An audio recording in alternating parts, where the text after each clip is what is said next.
Hello everybody and welcome back to Fantasy Football Fix. My name is FPL Phillips and today I have the pleasure of being able to reveal to you the Elite Managers combined consensus 11 ahead of Game Week 1 and their current drafts from these Elite Managers that we've accumulated over on Fantasy Football Fix. They've put together their own individual teams, we've combined them and merged them into one super draft, and this is one team reveal you'll definitely want to take note of.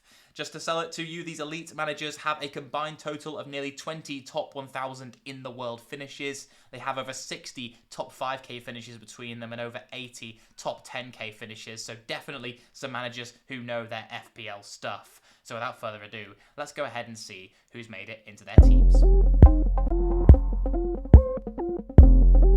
Someone shut him up, please.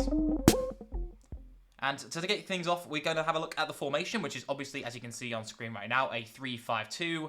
Very template at the moment, seems to be rather safe. I've seen a few more 3-forward drafts cropping up, but we'll get kind of into rounding the strikers, why that might not be the most wise strategy and why I personally prefer a 3-5-2 anyway. So we'll talk about that with the forwards. But first and foremost, let's have a look at the goalkeeper. And between the sticks for the Elite Managers is going to be Andre Onana, Manchester United's new number one. And he seems a very sensible pick. To be honest, he could have come in at 5.5 million and it would have made the debate a lot more interesting. 5 million for him seems a price where a lot of managers are going for him. In pre-season, we've kind of already seen the difference between what he's able to offer compared to what David De Gea was able to provide for Manchester United. Looking for long balls over the top even, could end up grabbing some assists throughout this campaign. Manchester United have a relatively decent start to the season in terms of fixtures, and there aren't really any other better goalkeeping options in my opinion. I really like the look of Onana, and he seems to average the amount of pass completions that will be able to make him eligible for bonus points as well. Personally, think he's a really solid pick, and I think will probably be the template goalkeeper going into Game Week 1. We'll have a look at the defence now, and a back three of John Stones, Gabriel of Arsenal, and then Estupiñán of Brighton. So again, three defenders who you're seeing in probably a lot of drafts at the moment. John Stones seems to be creeping into quite a few more than he was earlier on when the game was in its earliest release period. But John Stones at 5.5 million, I think, is probably the second most nailed Manchester City defender next to Ruben Diaz. He's got that kind of ability to play in that inverted wing-back role off the right. Now with Cancelo back in the squad, it seems a little bit more confusing. But personally, I think John Stones is going to get a lot of minutes early on in this campaign. The fixtures for Manchester City are very nice early on. They've got a tricky fixture against Newcastle, but other than that, it's all teams who, on paper, seem to be rather easy opponents. They have got a few away trips to some of the more newly promoted sides where you'd expect them to be able to, put in a good performance and keep a clean sheet. They're treble winners after all, but we saw at times last season, despite how impressive their expected goals conceded data is, Manchester City do still seem to ship goals. However much of that's put down on Ederson, I'll leave it up to your own analysis from watching Manchester City play, I suppose.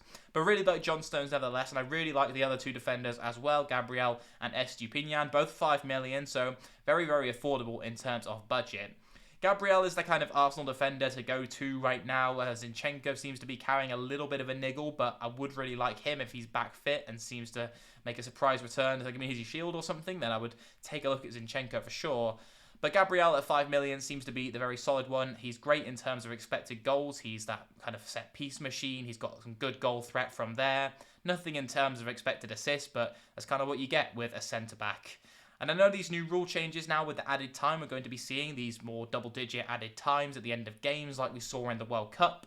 And that could lend itself to be disadvantageous to centre-backs who don't perhaps have as much goal threat as wide defenders or wing-backs.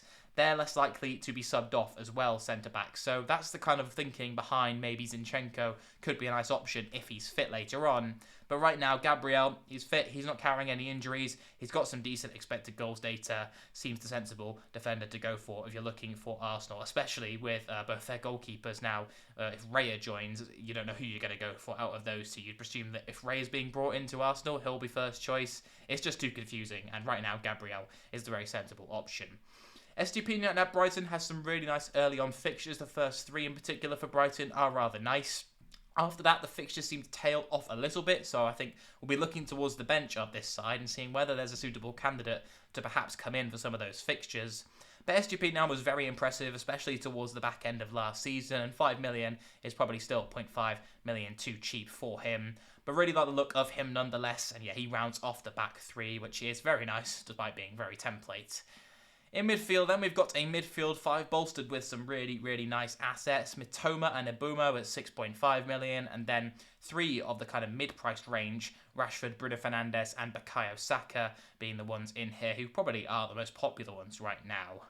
Mitoma and Ibumo, I do like the look of them both. Obviously, they're the ones that get talked about the most. Mitoma, again, capitalising on those really nice early fixtures for Brighton. Ibumo as well is going to be on penalties now with Ivan Toney out. He's going to get way more minutes. He's going to be relied upon as that kind of talisman of the Brentford side. You've probably heard these guys talked about enough throughout pre-season to see why they're kind of the template 6.5 million mids at the moment. One thing I would note is that Mitoma's expected minutes are definitely higher than Mbumo's, but that's kind of based upon data that is from when Ivan Toney was playing and Mbumo was probably able to be sacrificed, if you will, from games more and substituted earlier if he was playing more off the right-hand side. Still not completely aware of how Brentford will be lining up this season, whether it will be a front two of Mbumo and Visser, or how exactly they'll line up, but Mbumo you'd assume would be substituted a lot less, and this could be more relevant, as mentioned, with the added time rules. If players are being substituted around the 70-minute mark, they're not going to be missing out on 20 minutes, they might be missing out on 30 minutes if we're seeing, potentially even more than that, with double digits in the added time periods.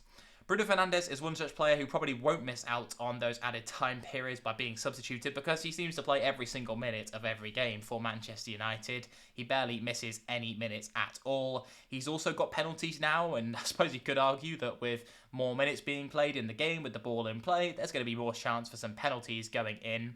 But Bruno Fernandes really lends himself to this kind of rule change in the officiating. 8.5 million on penalties. Nice assist threat as well to Højlund, who's coming in. You'd hope that he'll be able to hit the ground running and put away some of those chances that Fernandes was creating in vast quantities during the course of last season's campaign. So I really like him as an option. It's going to be very difficult to pick between him and Rashford for those of us who are going to have to make that decision. But the consensus 11 here has managed to squeeze both of them in, with Rashford presumably now playing off the left-hand side with Højlund through the middle. He may well start the first couple of games even through the middle at the number 9 slot, where I don't particularly think he's any better than he is off the left, maybe even worse than when he is off the left and able to drive inside and make those runs in behind the back of the defence. But either way, I think Rashford is a superb option at 9 million. He has much higher goal threat than Bruno Fernandes. He just doesn't have some of the other things going in his favour, like expected minutes as much, and like penalties that Bruno Fernandes also has. The other midfielder in this draft is Bukayo Saka, who also has penalties for his side, 8.5 million, going for him over someone like a Martinelli, and Saka is in over 50% of teams as things stand right now. Seems very sensible to go for him, really, with his high ownership, effective ownership, and the Elite 11 seem to be agreeing with the consensus and the FPL template at the moment, with him making it into this side. And then finally, the two forwards are going to be Erling Haaland and then also Gabriel Jesus, who there has just been some news release as I'm recording this, that Jesus has missed out from kind of Arsenal's last pre-season game. He's out of the squad entirely. There's been a couple of quotes from Jesus himself, in fact, talking about a foot injury that he's kind of struggling with at the moment and reaching full fitness before the start of the season. I think the main thing with this is just to take note of the Community Shield. We often get quite a lot of information from that game. It's going to be Man City against Arsenal, of course, in this one. Given that City won both the Prem and the FA Cup, it's Arsenal who play in second, playing against them at the weekend. So yeah, Jesus, I think, is an easy one to just move over to someone like a Darwin if you fancy taking a punt on him. And Kunku is probably the most safe option you can move to at 7.5 million.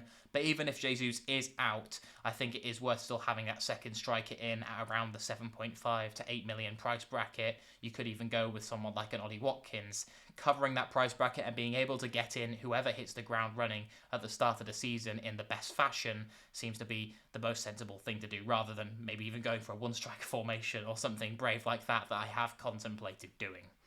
And now we'll look towards the bench, and we mentioned that we maybe need a defender to cover for Estepinian in the later game weeks. Are we going to have one available here? Well, actually, we're going to have two 4 million defenders in the form of Bell and Bayer, which is probably the one area of this team that I'm a little bit uneasy and uncertain about. Areola at 4 million seems to be very much the template backup goalkeeper, with Mubama at West Ham being a backup to whoever ends up starting up front at West Ham. He looks like he could get some minutes this season. The West Ham forward, David Moyes, has come out and said that he would like to use him more during the campaign, and that's why he's not going out on loan. So again, seems to be the most template and sensible 4.5 million forward option to go to as your bench fodder. But Bell and Bayer, there is a little bit of debate surrounding the 4 million defenders now. We kind of have 4 options available for us, and the consensus 11 has got 2 of these guys in.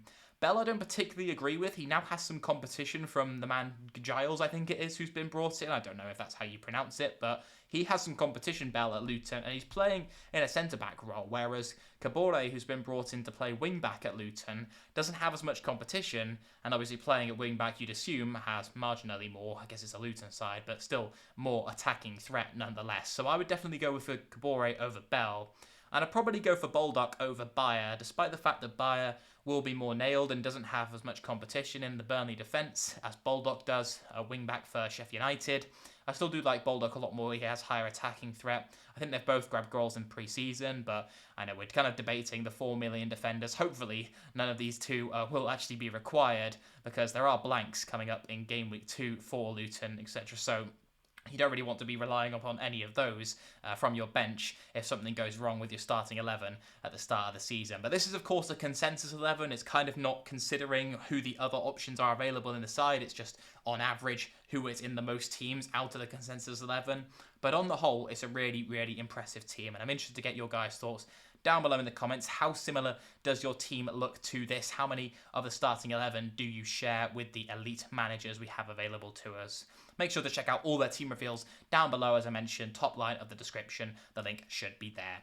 Thank you very much for tuning in, everyone, and I hope you have a good rest of your day. And I'll see you in the next one. Goodbye.